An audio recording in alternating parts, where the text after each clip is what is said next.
Good evening, everybody. My mic tap doesn't work anymore, it's not loud enough. How y'all doing? Good job, I don't even have to ask you to do it again. Thank you so much for coming tonight to the first Wednesday of January. The slightly delayed first Wednesday of January. The third first Wednesday of January. Third first Wednesday of January. It's fine. It's all good. It's all good. The first third Wednesday of January. We're delighted to have you here. It is so lovely to see a lot of friendly faces, some new faces, and I'm very excited for the open mic we're going to have in a little while. Everybody excited for our guest reader tonight?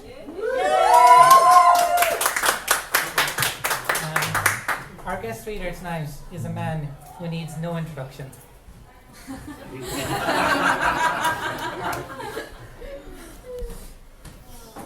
give him a little window. So up tonight, and I'm very excited, John W.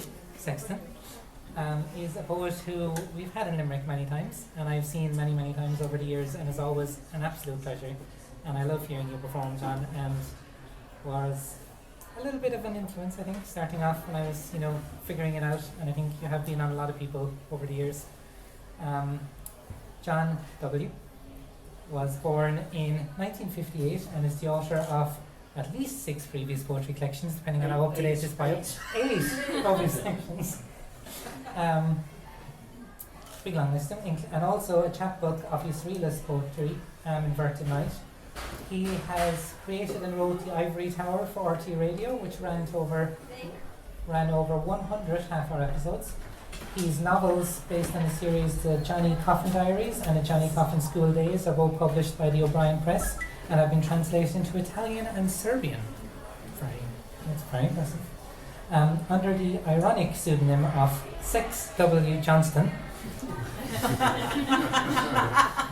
Leave that one hanging in the air for a moment. He has recorded an album with legendary Stranglers frontman Hugh Cornwell entitled Sons of Shiva, which has been released on Track Records. He is past nominee for the Hennessy Literary Award, and his poem The Green Owl was awarded the Listowel Poetry Prize in 2007 for Best Single Poem.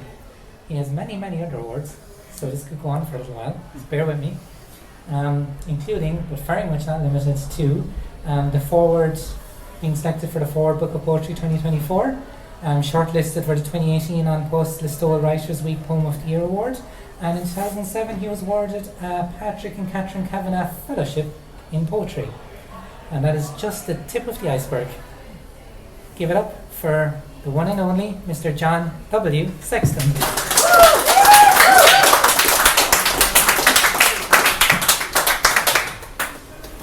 No pressure.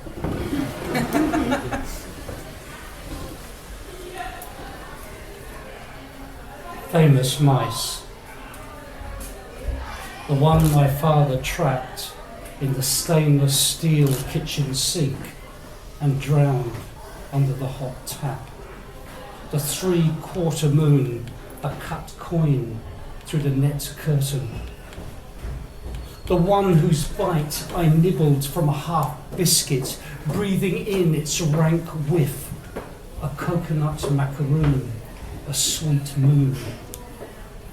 The one who stopped the washing machine for a week, and then a man in a blue bib and brace came, and the mouse was a pulped splodge in the works. The one I cornered in the skirting board and set free, believing it was me. The one I imagined curled in the grey right eye of the moon. The one our neighbour's cat brought live from the railway embankment, the day moon's face inscrutable in the afternoon sky. The one I never saw but heard the pattering of. The one yet to be born, the one yet to be caught, the one in the broken moon of my skull when I die, the grey one, the brown one, the door one, the grass one, the field one, the hazel one, the one.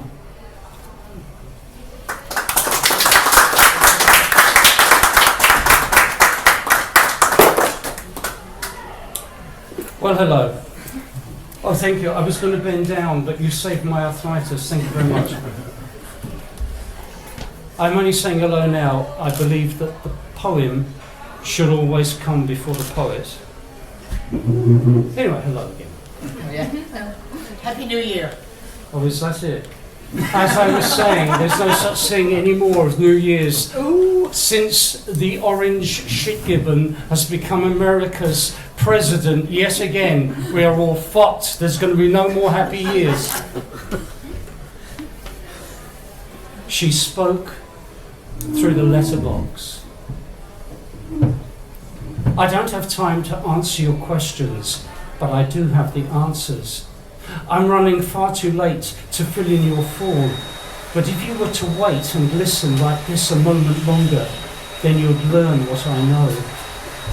The door to the snail is the snail itself, but now it's long gone and its house holds vacuity. Who will there ever be to weigh the void left after the snail? Is there anyone at all who could measure the height of its head, majestic before the beak of the thrush? What language did you speak, thrush, when you snapped it out? Could anyone appreciate the quake of the snail's buoyant body as it felt the unrelenting power of another? Oh, that snail! Neither a him nor a her, but both and neither. Well, ask me, for I have some idea. I don't have time to open the door to let you in, but I can sense the skyline clearly from the slit. My husband will be back soon. Although he knows nothing, it is from him that I learnt everything. I have some idea of the snail, helpless in its enigmatic majesty. But of course, I'm long gone. No one had time to question my answers.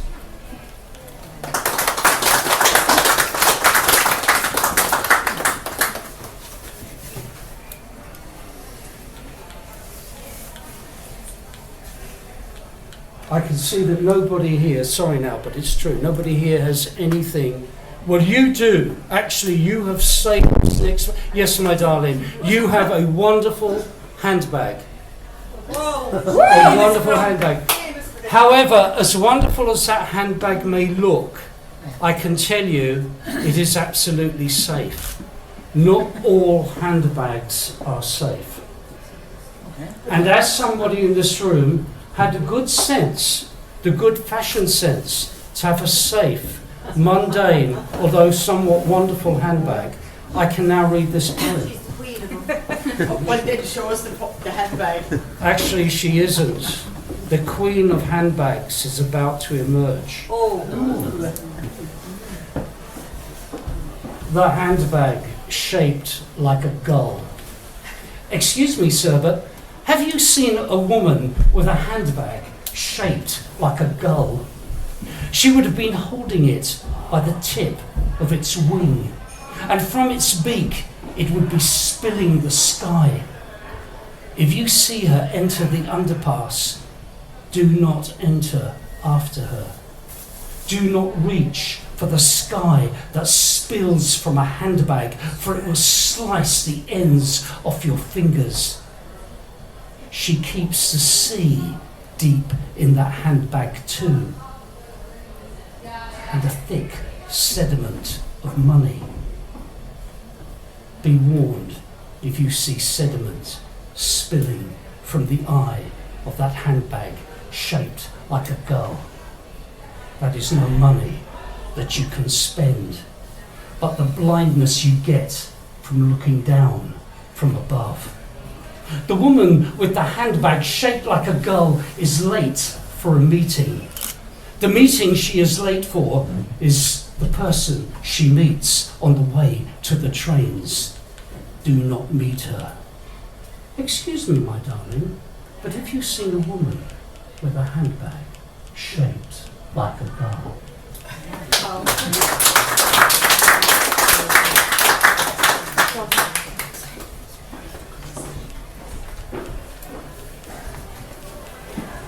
unreturnable. In the alleyway, the cats lose their shadows to the greater shadows of the warehouses. The cats' shadows snagged from their fur. Once out of the narrow rectum of the alley, the cats are bright under the street lamps, new shadows splitting off from their bodies. The whisper you hear, therefore, crouched in the alley as you are, is the frisson of those softly grating shadows. Thin cats of black moving through the larger digestive tract of the alley's shadow. This is the truth you could learn if you stayed awake and coherent enough. Shadows consume shadows. You sink down into the shattered fractals of crystal meth, the moon cracking your bones as it eases itself into the city. A cold, unconscionable tumour. Your own shadow lost in here, unreturnable, leached of you.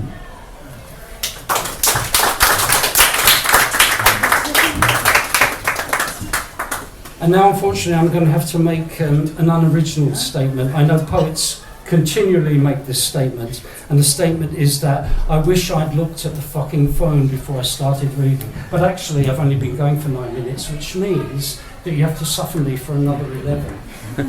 Oh, that was a good response. That's very good.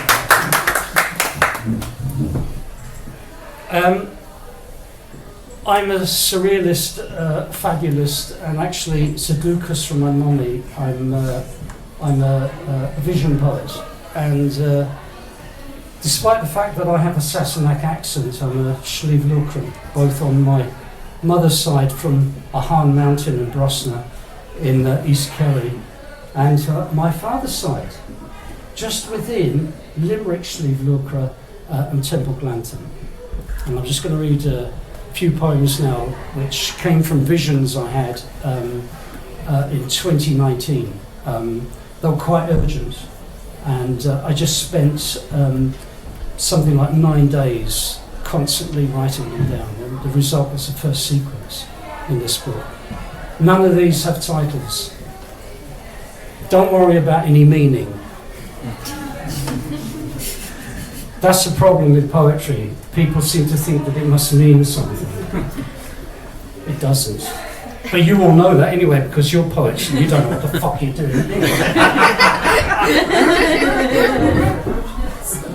It's pointless protesting, pointless. A noise of violet has been in your head all morning. Your neighbour has sent you out to the meadow to capture the golden horse.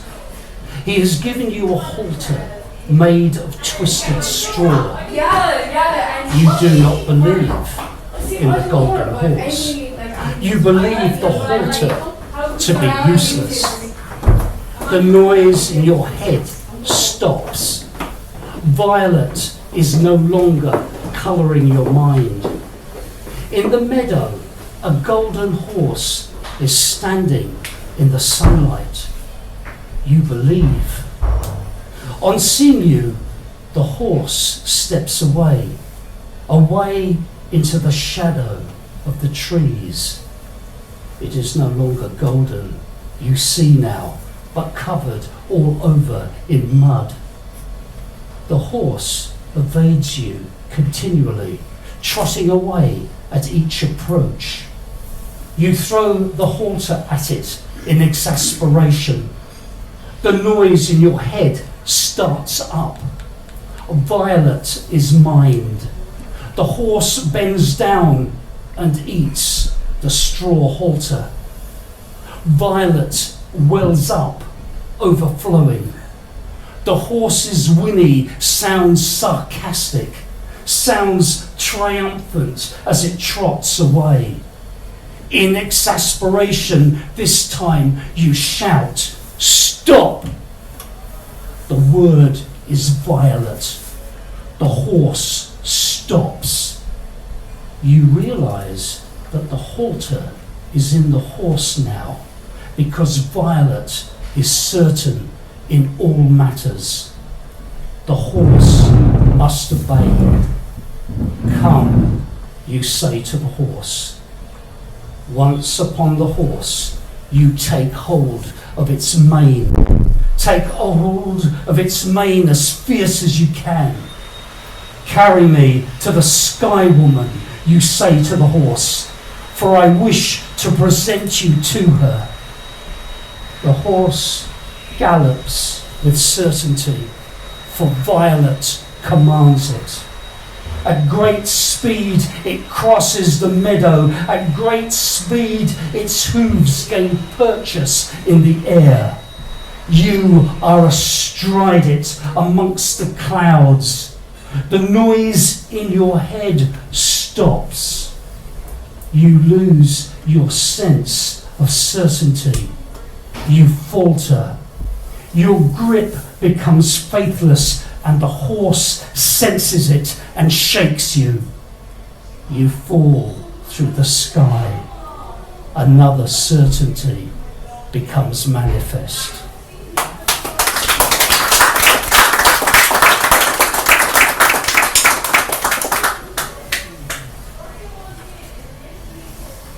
A terrible tearing, like a fathomless grief, descends overhead. You wake to it. The noise is continuous, without break, pouring from the night sky. You dress quickly and go outside. The sky is cloudless and full of stars, and the noise is coming from each of those bright, brittle points in the night. A thudding in the grass startles you, and you look down. A hare is surveying you. It bolts away, but not too far before stopping. It turns and looks again. You see a young boy. It's you, the ghost of something you were. The boy has a jagged stone in his hands, and he throws this viciously at the hare. The hare drops to the ground. The boy is gone. There is only you, the loss of a stone suddenly in your hand. You look at the hare, but that is gone too. In its place, in a heap, is an old woman. You recognize her. She is your grandmother. She is lifeless, her skin grey under starlight, her clothes the same. You pick her up, and she is as light as a bundle of dry sticks. A flash illuminates the meadow. 40 yards distant, 35 yards distant, 30 yards, 25 yards, a blue sheet of lightning is approaching. You walk to meet it with your lifeless grandmother in your arms. You know that lightning is an invigorant to hares, that they frolic in it. You know instinctively that the lightning can revive her. The sheet of light is now upon you. Grandmother falls to pieces in your grasp. A hare is suddenly thudding away through the meadow. You are a light full of a fathomless grief. You are a bright, brittle point in the night. Blue becomes white, becomes blue, becomes white, becomes blue, becomes white, becomes.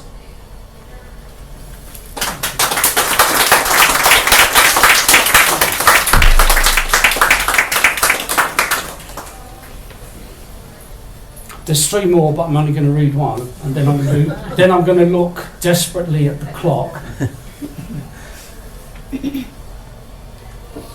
Your father's father's father's father is long dead. You never knew him. You never even heard speak of him, not even his name. He calls to your door. You recognize him immediately. He is wearing a coat made of earwigs, all of them clinging madly to each other. The earwigs are fraying at the hem. Some fall to the ground in your hallway. You see the moon now, just one grey eye peeping out from its face. Come out with me to the half-faced moon, says your father's father. You follow him without hesitation. Your feet break the dewy grass as you make your way down the meadow. Something stirs low on the ground, its face shining palely in the half-faced moonlight. Come meet with me, the horned badger, says your father's father. You look again. The pale stripe on the badger's face is lumping up. It rises skywards, a thin spectral horn of off-white fur. Come climb with me the horn of the horned badger, says your father's father.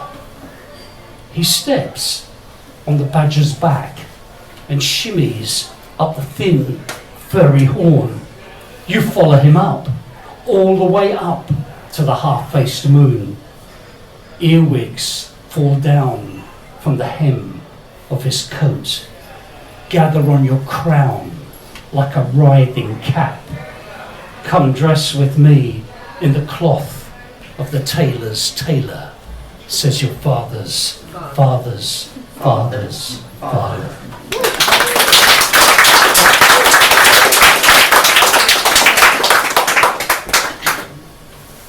Oh Jesus, I've run over time. Anyway. Alright, read that. Yeah, there's no such thing. Yeah. One more. Oh, that's brilliant. I've got 10 more poems. Give us the one from your phone we didn't hear before. See how I cued her in to come in? He said for a rehearsal, Oh. Anyway, I know we're all sick of politics, but I don't care. I don't. Me, Harvey Oswald, where is he? Actually, I'm not an anti-Semite. The Palestinian people are one of many Semitic peoples, and anyone who claims to have monopoly on Semitic is deluding themselves. This poem, I've never read this poem in public before. It's been seen in public, but I've never actually read it. It's over 10 years old. And although I do actually have the gift of prophecy, a ducas from my Shlivlukra mother from a Hahn mountain in Brusna, this is not a prophecy. You don't need to see the future to guess the inevitable. Oh, here it is. A revised natural history and human geography of Palestine. Sky. You have no sky. The sky is ours, necessary for our safety and national security. Do not look up. Do not imagine that any blue above your heads is yours to claim. The sky is ours to enjoy or to annihilate. Water, sewerage we freely gift to you, and brine. Flora, We reach out to you, O olives, almonds, apricots, O oranges, we grasp you. O you pines and cypress, carob and acacia, we measure you for lumber. Fauna. No ibex or gazelles shall you have, nor eagles, vultures or kestrels. The owl rises up and is us. We pluck you from the land, you mice. Habitation. Of your cities we make you a great mountain of rubble. Deep crevices we leave for you to shade in. Terrorism. There are no true terrors except the ones perpetrated against us. The pure terrors we offer you will bring everlasting peace. Hope. There is no hope. All hope belongs to us, essential for our safety and national security. Do not cry out to the nations. They are not concerned for your bloodshed, your tears, or your cries. Do not waste yourselves on hope.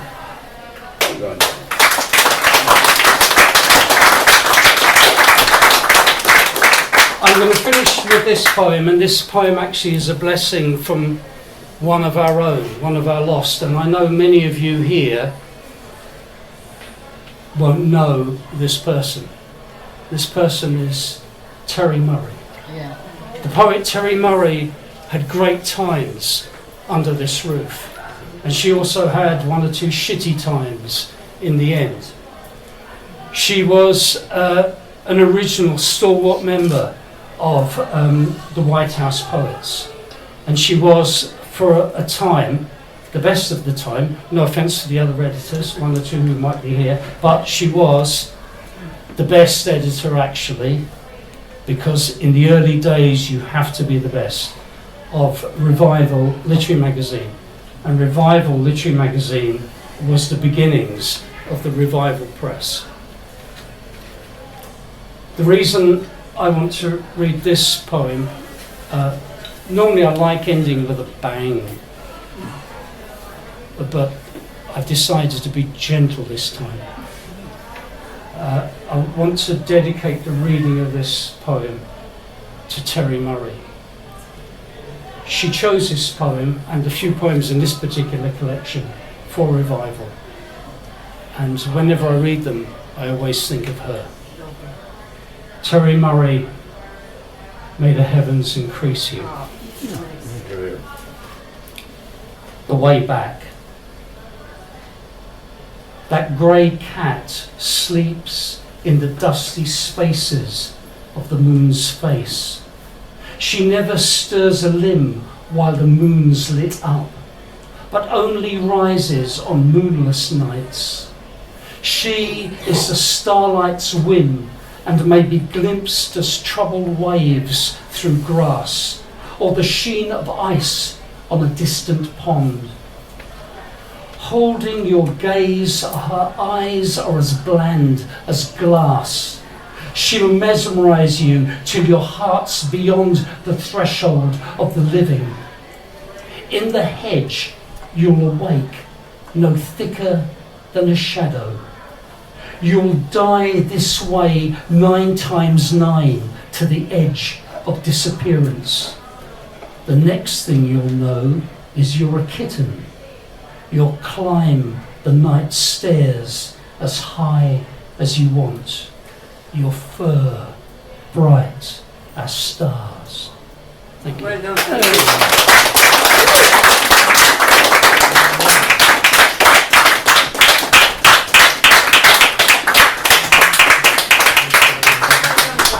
Come on, you can do better than that. Give it up for John W. Sexton. You may worship me. Honestly, John, thank you so much for that, for always giving so much in every performance, and I had the best seat in the house. I loved it. Thank you very much. Two quick things before we go for a quick break. Firstly, as is First Wednesday series White House tradition, we have a lovely poster here with a beautiful picture of you, John. You look gorgeous. Fab. So we're going to pass this poster around. If everyone would like to sign it on the back, write any maybe little message for John you'd like, and John will have that as a souvenir for you at the end of the night. Then. Oh yeah, that's great. So just his ego needs a little bit of a boost. So give him a hand. You'll notice in that photograph I look very ugly, and now I look beautiful, and that's because that photograph was taken about 20 years ago when I was an ugly young fellow, and now I'm a beautiful older fellow. Just in case the photograph confuses you.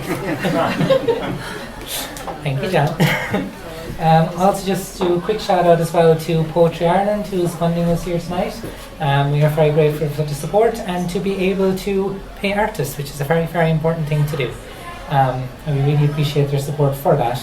So I'm going to hand this around. We're going to take a quick 5-6 minute break, enough to go get a drink, but maybe not enough to go down the street anywhere. Please do come back. We have a fantastic, wonderful list of open mic poets, as we always do, some new, some old, and I am very, very excited for what's to come. So we'll see you in a few minutes, guys.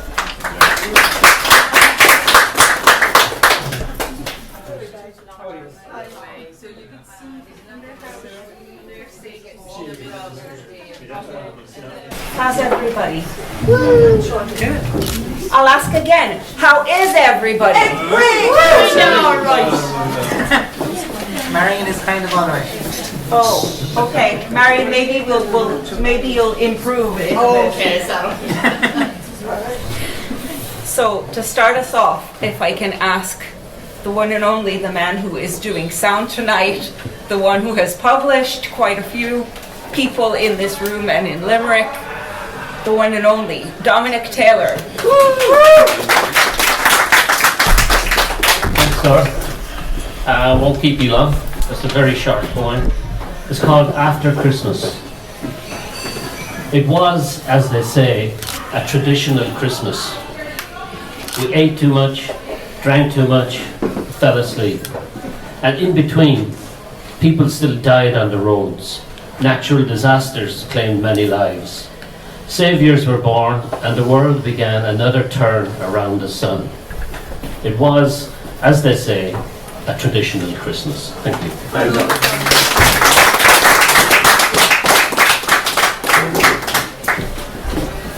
From month to month, the series changes. We have a new guest reader. Lauren and I change roles, but there is one thing that stays steady every single month, and that is the second reader on the open mic. Could it be? And I look forward to it every month, and I know you all do too. Cora, can I ask you to go? That's only so I can get drunk properly afterwards to get it on the way. Simple as. The astronomical dog days had just begun, and you, like a sleeping lizard, basked. The scars you had etched my name in flesh, sun silver in the sunlight, and I knew that you were mad. Knew that when I threaded my goodbyes from words strident and well chosen, that you might cry, and you might try to make me stay. And how you cried, and how in that bloody June heat, with the Casablanca lilies that you sent me still alive, you lay name-tagged in a stainless steel drawer, leaving me clinging to a misplaced guilt and all the other remnants of your life. Sometimes in high summer, when I lay glutted by light and heat, and wistful for that beauty in your broken, and cursed the splintered mapping of your mind, smelling corpses left to rot in open air, I pray for the coolness of rain. Thank you for listening. With that pleasant thought.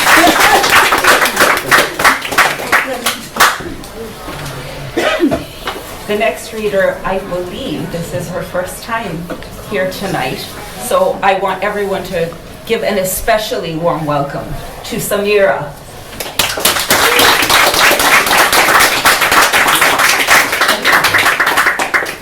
So sounded like a much better idea when I was sitting in my home yesterday sending an email. So today I would like to read a poem that's not mine. It's by the Palestinian poet laureate. Use the microphone. Some of you might be surprised that there's a Palestinian poet laureate, but just because there's no nation state doesn't mean that there's no poets.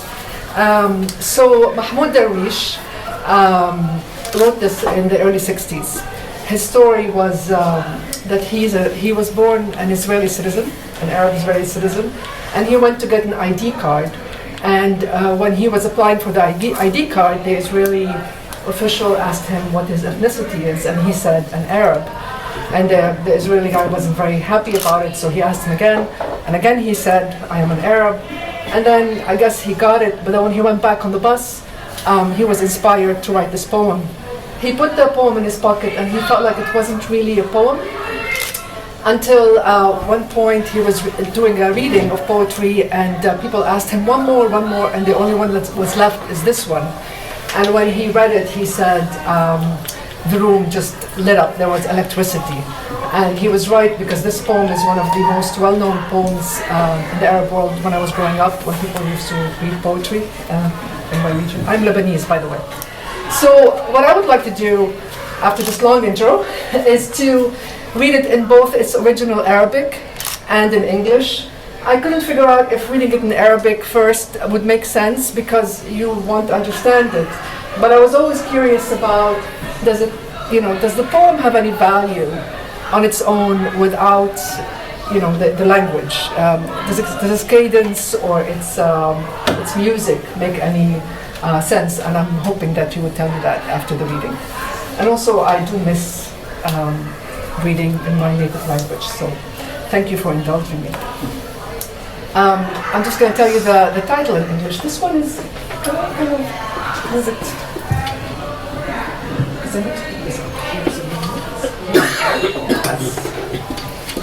Turn the lights on. Thank you. There you go. Thank you so much. I don't need writing. The title is Record or Write Down, I am an Arab. And in Arabic it says سجل أنا عربي. سجل أنا عربي ورقم بطاقتي 50,000 وأطفالي 8 وتاسعهم سيأتي بعد صيف فهل تغضب. سجل أنا عربي وأعمل مع رفاق الكدح في محجر وأطفالي 8 أسل لهم رغيف الخبز والأثواب والدفتر من الصخر ولا أتوسل الصدقات من بابك ولا أصغر. ولا أتوسل الصدقات من بابك ولا أصغر أمام بلاط أعتابك فهل تغضب. سجل أنا عربي أنا اسم بلا لقب صبور في بلاد كل ما فيها يعيش بثورة الغضب. جذوري قبل ميلاد الزمان رست وقبل تفتح الحقب وقبل السرو والزيتون وقبل ترعرع العشب. أبي من أسرة المحراث لا من سادة النجب وجدي كان فلاحا بلا حسب ولا نسب. يعلمني شموخ الشمس قبل قراءة الكتب وبيتي كوخ ناطور من الأعواد والقصب. فهل ترضيك منزلتي أنا اسم بلا لقب. سجل أنا عربي. ولون الشعر فحمي ولون العين بني وميزاتي على رأسي عقال فوق كفية وكفي صلبة كالصخر تخمش من يلامسها وعنواني أنا من قرية عزلاء منسية شوارعها بلا أسماء وكل رجالها في الحقل والمحجر فهل تغضب. سجل أنا عربي.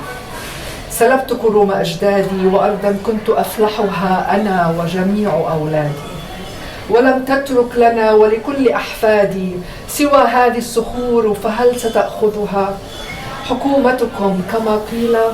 إذا سجل برأس الصفحة الأولى أنا لا أكره الناس ولا أسطو على أحد ولكن إذا ما جعت أكلت لحم مغتصبي حذار حذار من جوعي ومن غضبي.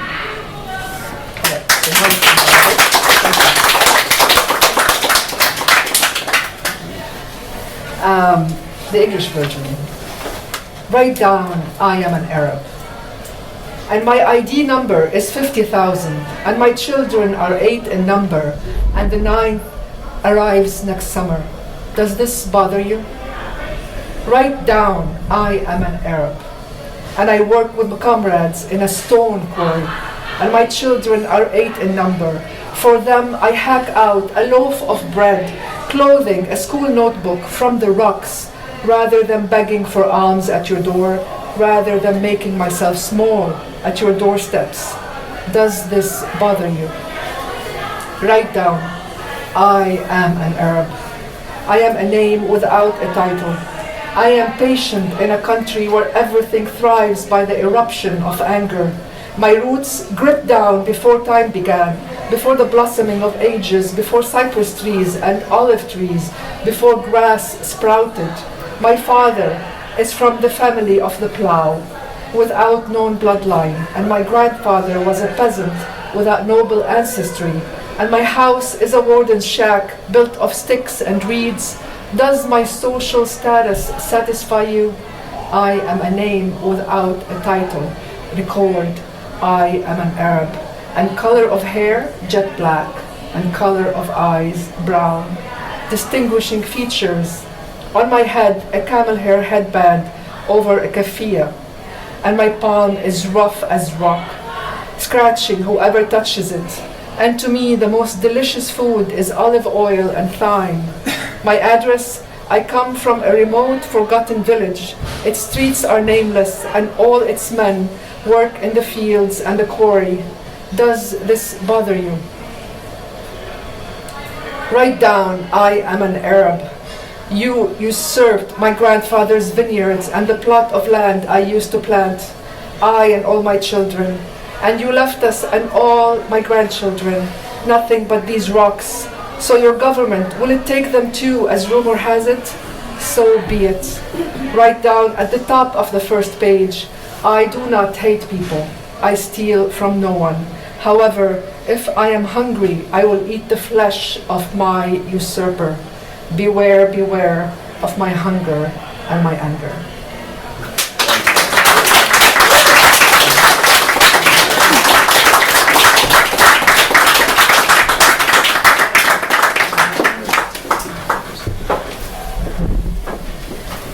Thank you, Samira. I've never actually heard Darwish in Arabic, so it's lovely to hear it in Arabic. The next poet I'd like to invite to the mic is Anthony Lenihan. Very well. Let's give it.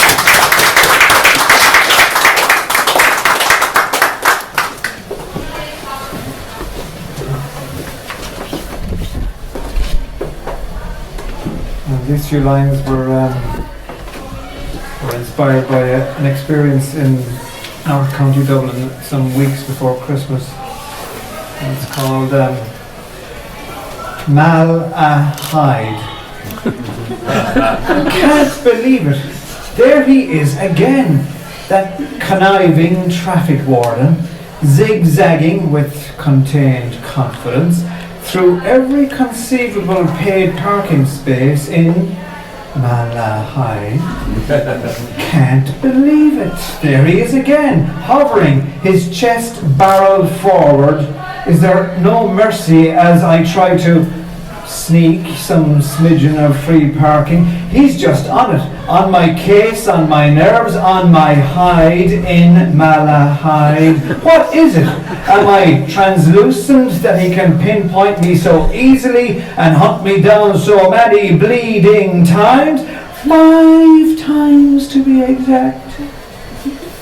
Relieved in my very bones to be driving home. Thank you.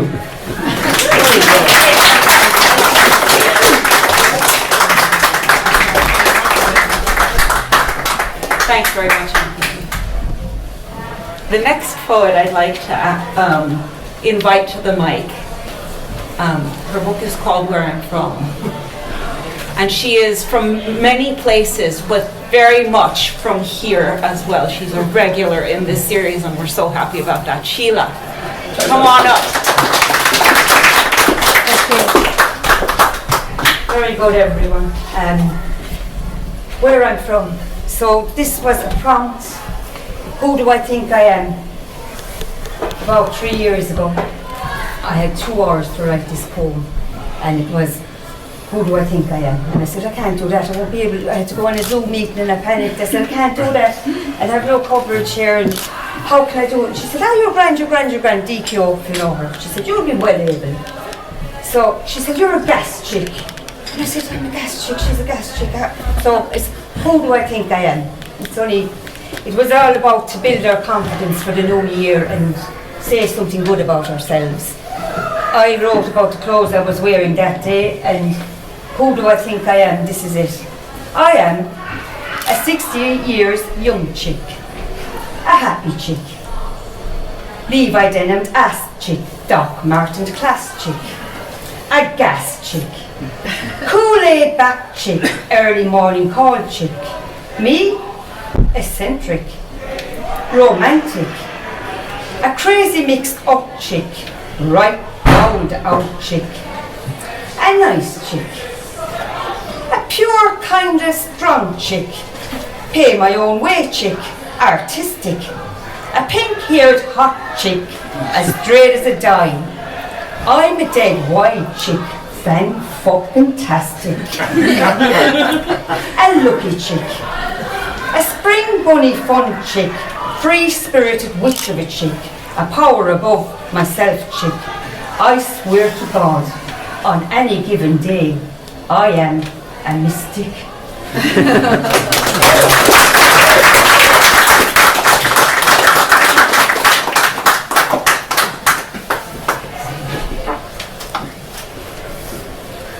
The next poet I'd like to invite up is at the same table as Sheila, and I believe she makes her way all the way from Dublin, and yet we're so excited to have her come back. So thank you for coming, Rachel. Let's give her a warm round of applause.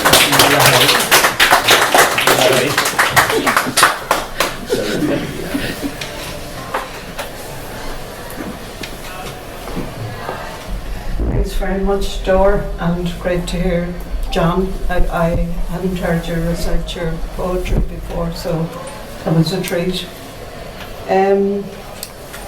This is a poem about the kind of panic attack you have when you mislay your phone and think it's gone forever. No phone. My hand reaches into my rucksack, rummages around frantically. My mind rushes back and forth in a flurry of agitation. Christ, where's my phone? My life dictated by the power of the mini microchip. My whole life stored in this mere receptacle measuring 5 by 3. Photographs, all 1,000 or so of them. Emails, text messages, iMessages, music. Even YouTube videos on how to find enlightenment. Gurus from India speaking in riddles about the self. I am not this body. I am not this mind. I am that. My hand still rummages. The girl washes my hair, my head tilted back in the sink. She soothes me with subsea massages. I wonder, does she wonder? What's she at? What's she rummaging about for? The wise old woman from within says, relax, let it go. Don't you know you left it in the car? While the mind lets the phone rest in peace, it won't be still. Far too many questions remain. Thank you. And just a few there, if anyone's interested. And thanks to Dominic and for publishing me, and Tommy for editing me. Thanks.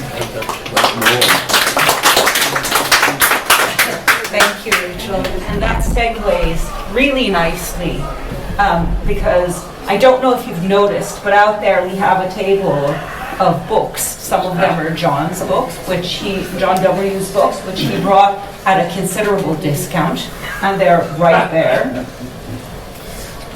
ripe for the taking. Rachel's book is there, Lauren McNamara's book is there. So, John said he'll sign his books for only a small extra fee. so there's lots of books out there, and yeah, snatch them up as we're wrapping up tonight. The next poet I have on my list was a finalist in this year's Munster Slam. Give a warm round of applause to Jess.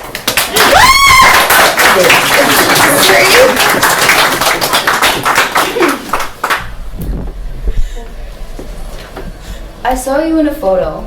My dear, you've grown so. Your little wisps of hair, now shining ginger curls. Your eyes a little brighter, still shimmering shiny blue. Your smile so wide, standing tall and proud. Oh Willow, you're amazing. I feel my heart bursting with pride. I couldn't help but wonder what your personality is like. I couldn't help but think how your voice sounds now, how many little friends you have, and what you think of school. Not seeing you kills me, but the little glimpses that I have make me so proud of you. Oh, I long to hear your voice and give you a big hug, or play with you till day turns night and tuck you in to sleep so tight. But life can get complicated and struggles can arise.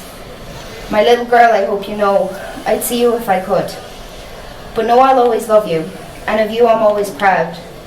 And know I'll hug you tight again, and that day will be profound. Woo.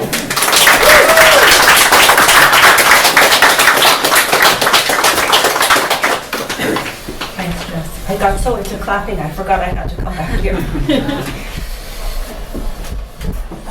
The next person I'd like to ask up is Frida.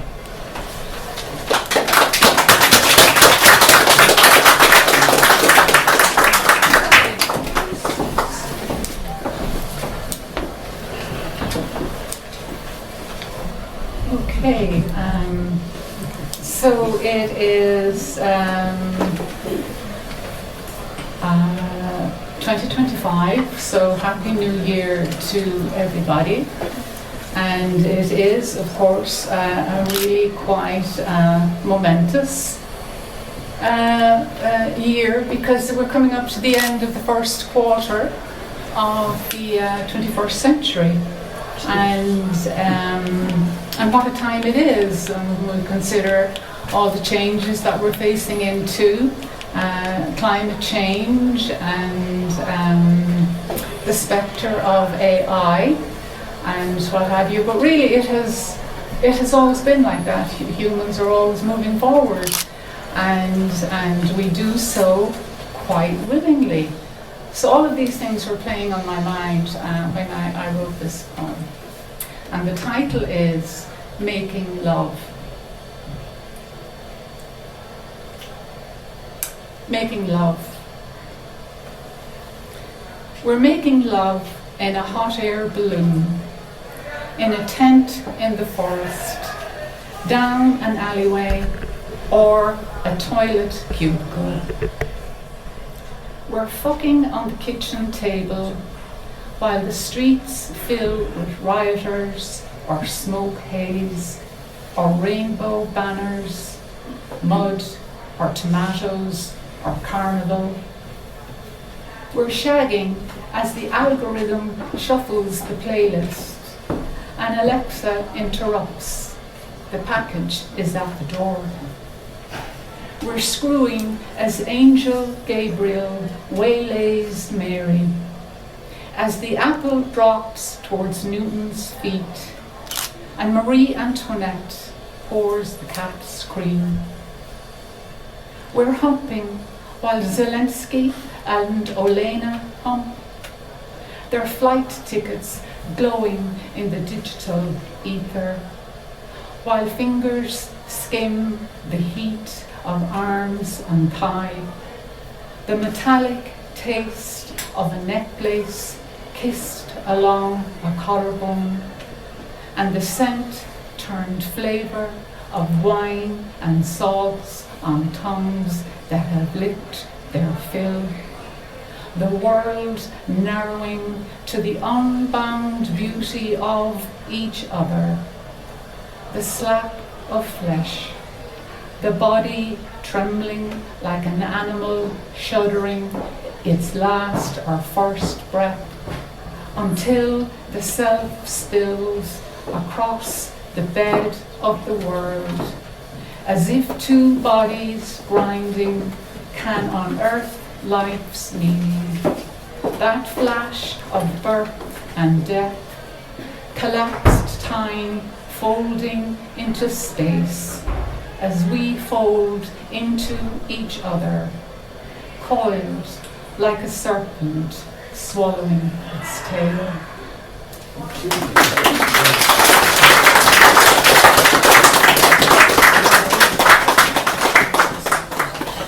Thanks so much, Rita. Charlie, will you come up?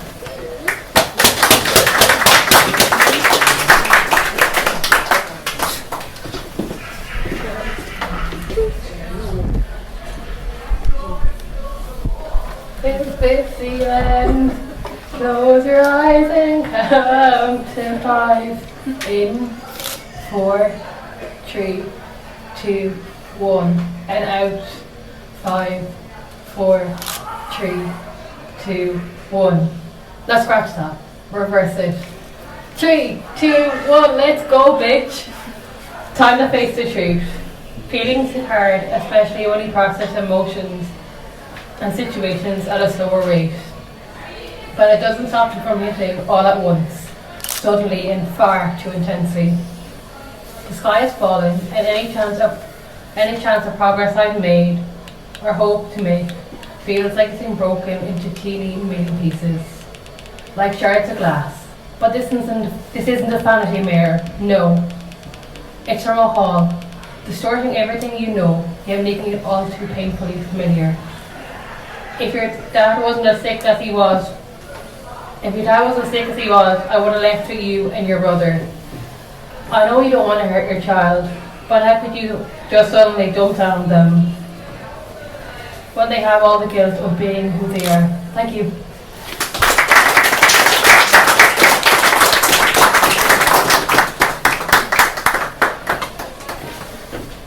Thanks, Charlie. The next person and poet I'm going to ask to read. Poet person. Yes. Poet person. Yes, yeah, poet person. I'll have to come up for some, yeah. Trademark. The next person I'm going to ask to read, I actually read before I met them in person, because they were in, not this one, but the last, Skylight 47. Yes, that's you. And while I mentioned Skylight 47, one of the things about being an editor, you have to constantly mention and be a marketer as well. Not my favorite part, but important. I have last copies of it, and more importantly for the poets here, Skylight just opened for submissions today. So send us your poems, most importantly. But also if you would like to see the magazine, I have some last copies here for €5, I think, in my bag. Not on the table. The table is for more important things. But Ellen, finally, can I ask you to come up and read?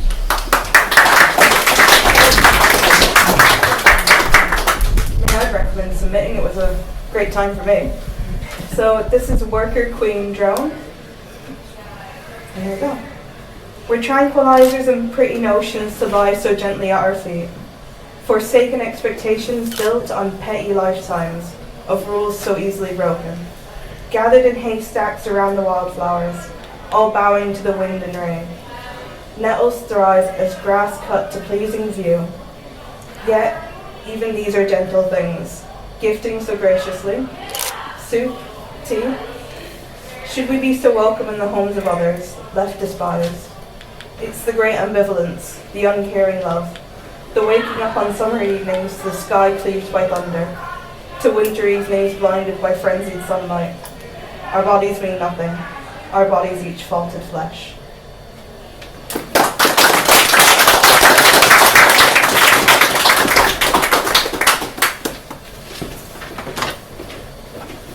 think I've talked enough today, so I'll just ask Jean-Monique to come up next. Give him a warm round of applause.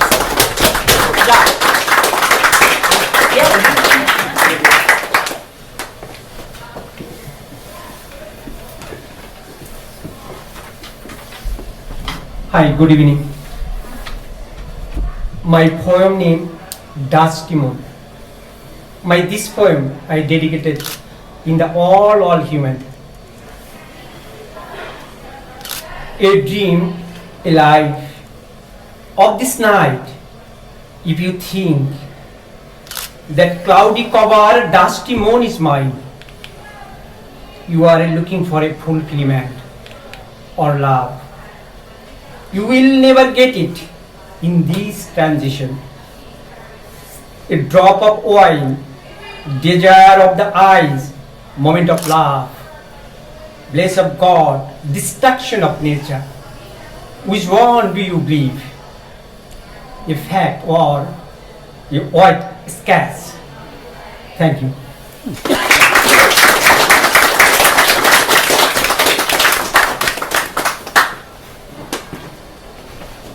Thanks, John. It's always lovely to hear you. Thank you. And now we're going to kind of a new area. We're moving this way in the room. Martin, would you like to read?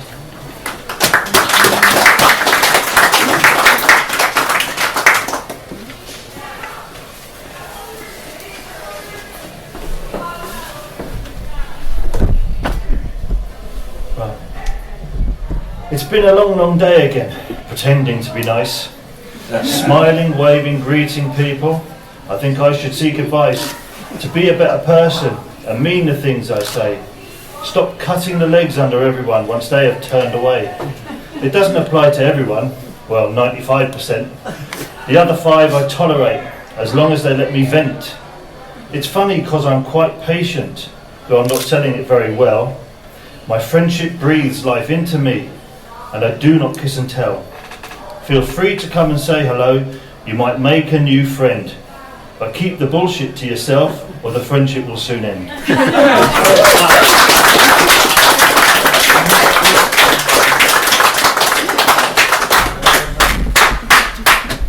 Thanks, Martin. The next person, I had to do some arm twisting to get them to read tonight. So, Sive, will you come up?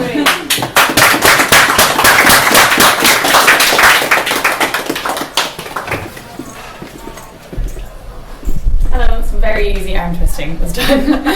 This is called For I Cannot.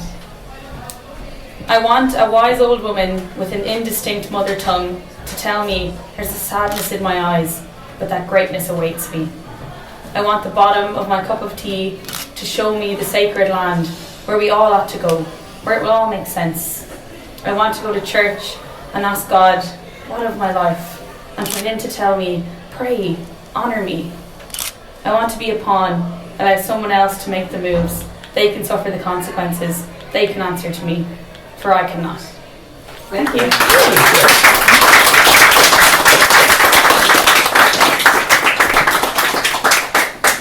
Thanks, Sive. I hope you come back. The next poet I'm going to ask to read is sitting right next to Sive and was a guest poet, what seems like only a few weeks ago, but was actually a few months ago, I think. Don't ask me which month. Time is relative and whatever. Zach, can you come?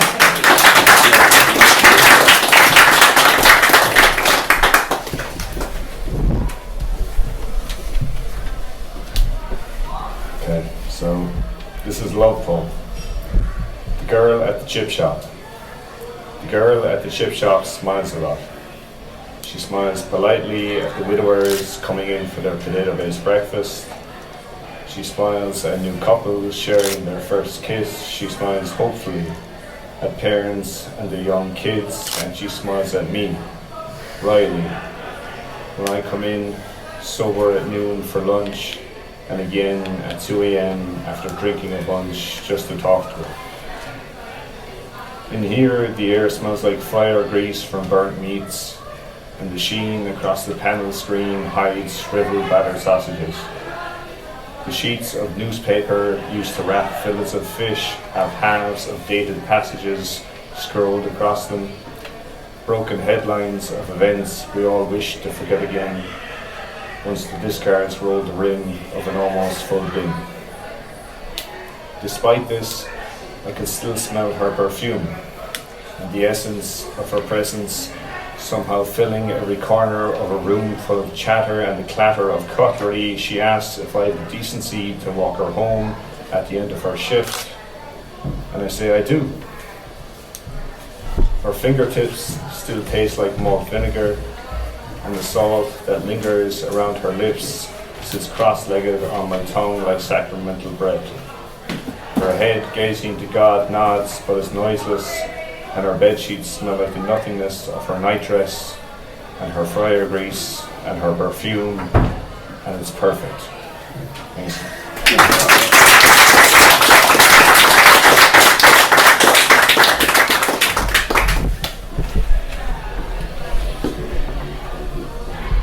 I was lucky enough to hear the next poet I'm going to ask in Cork.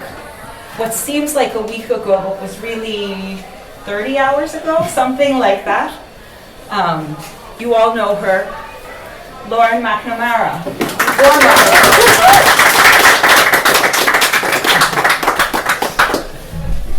Thank you, Lauren. Hi, I'm Lauren. I'm your one who's back after telling you how great John was. And I have a book. This is called A Life Crisis. I'm very excited to say, as of roughly this week, this book came out at the end of August, start of September, and we have sold out the first run of it. So, thank you so much to Dominic and Tommy Nevin Revival Press. So, yesterday we just got the new order of the new print, and we have it for sale if anyone would like it. So, I'm going to read a poem for you called Blank Mails. Jimmy was a blank mail, doing what a blank mail does, following and looking and seeing and being and figuring out what he wants and what he needs. His hands are soft. He doesn't want people to know that. He has to do something to prove that he's tough. So he fights and he screams and he calls his mama a whore and he feels he needs to do this because his dad ain't do her to do it no more. He hits his knuckles off the wall. And fuck yeah, they get sore. But he just does it some more and some more and some more and some more. So then his hands won't be soft. At school, Jimmy sometimes tried, but he didn't care enough about anything. His teachers told him again and again, just apply yourself, Jim, and you can do anything you want. But Jimmy was a blank mail. He hadn't been given a purpose yet, so why should he apply himself to the pursuit of happiness? Be anything, follow your dreams. Well, when he woke up, he never remembered any of them, and that made him mad. Maybe he would try, if he had something to try for, but right now, it just wasn't worth it, no matter how good they worded it. One day Jimmy went home when his mum was gone, an empty fridge, an unmade bed, and a lady in a suit, and this is what she said. She said, Jimmy, your mom's having a tough time. She took a break, but it's going to be okay. I got somewhere for you to stay. And Jimmy replied, fuck you, you don't know my mom and you don't know anything. And then he ran away and he slept under the bridge for the next 3 days. But Jimmy was a blank mail. He drew his armour and pencil and it quickly got erased by being out of place, by being 14 in a land of people with no ages, children as old as sages, but as young as the magic can get you. But Jimmy was different. His canvas had no interest in our colours. He liked being blank. He could draw any picture he wanted. He hated his bridge. He saw people jump off it and that messed with his head. He knew he had to leave, so he left. Alone. Somewhat. And he went back home. The handle on the door fell looser. Inside, an empty chair at an empty table, a blank mail at a blank home. His mother's cigarettes weren't lighting, the TV wasn't playing, no one was screaming, it didn't feel right. Jimmy went to his room. Inside, he met someone new. Charlie used to be a blank mail too. But Charlie doesn't draw in pencil no more. He uses a permanent marker. Jimmy was a blank mail. Thank you very much.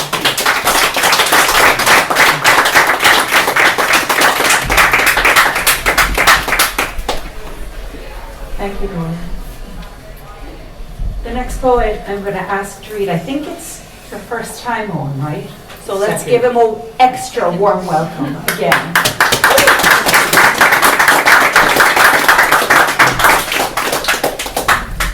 Hiya. Hello. Hiya. This is the 4th time I've performed in 7 years, so be nice to me. Alright.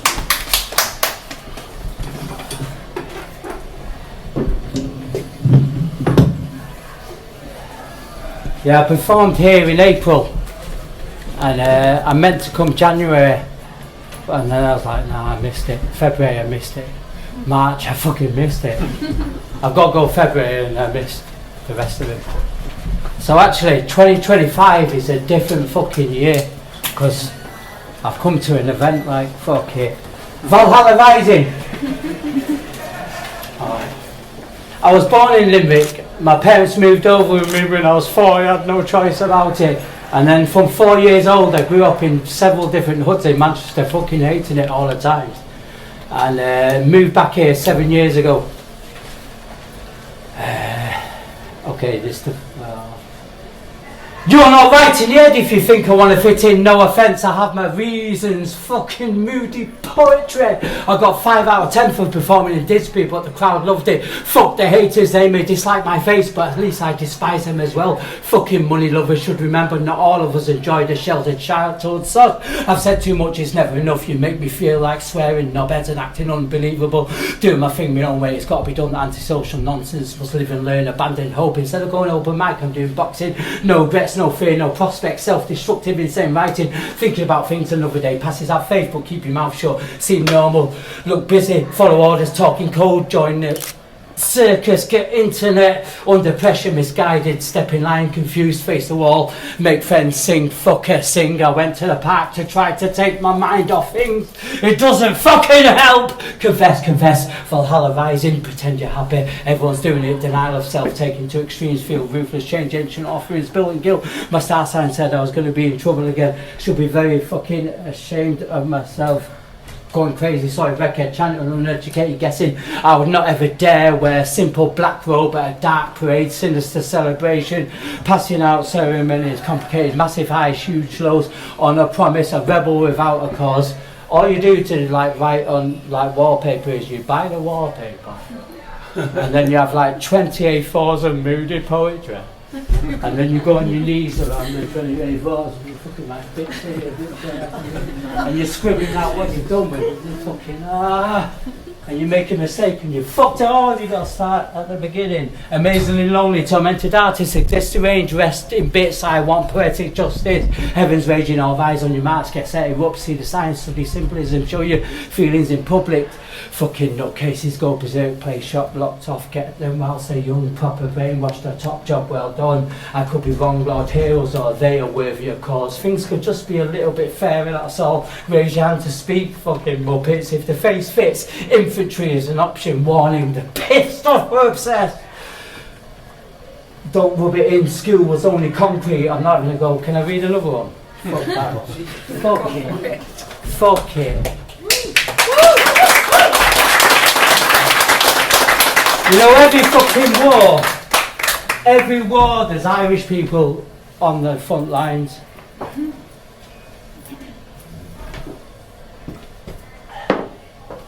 Like it was Irish people that took fucking Napoleon's fucking famous thing. And then them fucking war films that like Saving Private Ryan, it was only the Irish guys that got to the guns, everyone else was wiped out. They got to the guns and then freed the guns and then they were able to raid the beach. Anyway.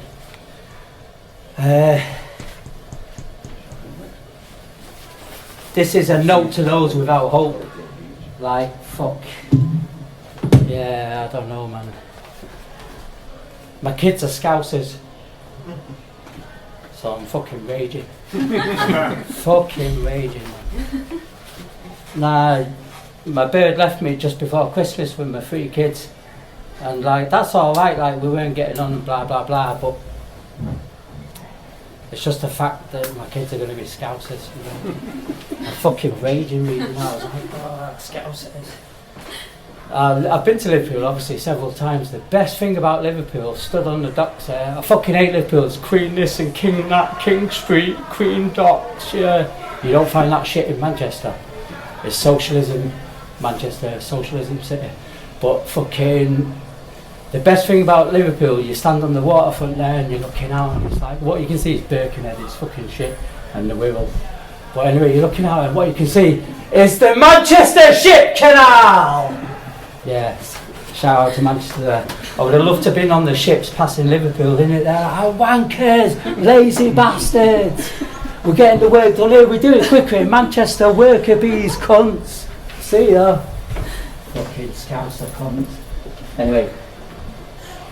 Fending off madness is the human condition. No need to thank me. It's been my pleasure to be here. You're more than welcome. I know it's easier said than done, but please try not to worry. Life is as short as it is. Just go with the flow. See how it goes. You never know what's around the corner. I swear I'm here for you if ever needed, but I don't think that I'm special. Far from it. Good for nothing. Going nowhere. Waiting for the like-minded to boo me off stage. I'm worth ignoring. I'm so fucking bored. Something mad is bound to happen. That's how I am. Prolonging dealing with things. Promise to never lose hope, no matter what. But no, I know it's going to hurt. Should at least try and be more positive if possible. I could be worse. Glass half empty, amazed how open I'm being. Lack basic understanding. It's every man for himself out here. Remembering the off-keyness of back in the day when I was unknown and I would go nowhere, and there I would do no